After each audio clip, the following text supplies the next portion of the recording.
भाभी हाँ शैलू ॿुधाए। भाभी मुंहिंजो घोटु मूंसां विरविर तो करी। छो छा थियो वरी? भाभी मां घोट खे चयोमांसि दिवाली जो टाइम मां सफ़ाई करणी आहे, 2 मायूं रखां। चए तो 2 आयो त सही, 1 माई 1 तूं। केॾा बदतमीज़ थी विया आहिनि घोट भाभी, तव्हां ॾिसो था।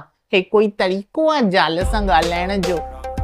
हा न, असां मूं घड़िया एॾा कम कयूं, चांहियूं ठाहियूं, रोटियूं ठाहियूं, सफ़ाइयूं पुॼनि थियूं हाणे।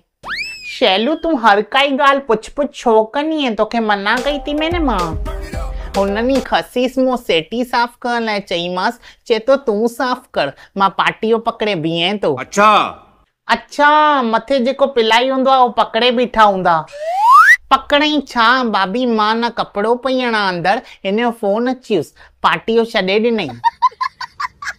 अड़ी अड़ी अड़ी ज़ोर जो मुंहाणो लॻो भाभी, मां 10 मिंट सेटीअ अंदर वेठी आहियां। शैलू पोइ ठीकु है न तूं हाणे?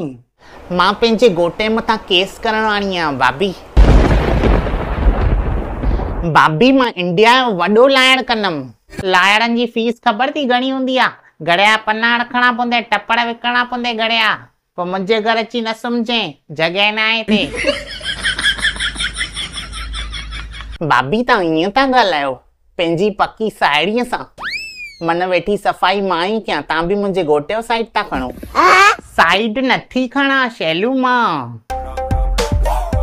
हेॾा हे तोरण मटे चो न, अलाए छा वठी आया आहियो। हे मां 1985 में यूज़ कंदी हुयमि, जेॾीमहिल मां पंहिंजे घर में हूंदी हुयमि, जेॾीमहिल मां ख़ुशि हूंदी हुयमि। हिकु मुंहिंजी निणान भाभी 4 ॾींहं अचे थी, 10 ॾींहंनि जा सामान रखी थी वञे। अधु पसाणो त घर में मुंहिंजे इन कयो आहे।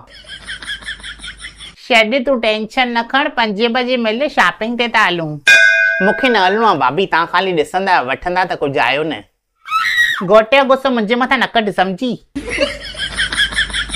हल मां बर्गर थी खारायां तोखे। बर्गर खाराईंदा भाभी तव्हां मूंखे? फ्राइज़ बि खाईंदासीं, कोक बि। भाभी काश मां तव्हां सां ई शादी कयां। चुप कर, मिल 5 बजे। हाँ मां रेडी थी थियां।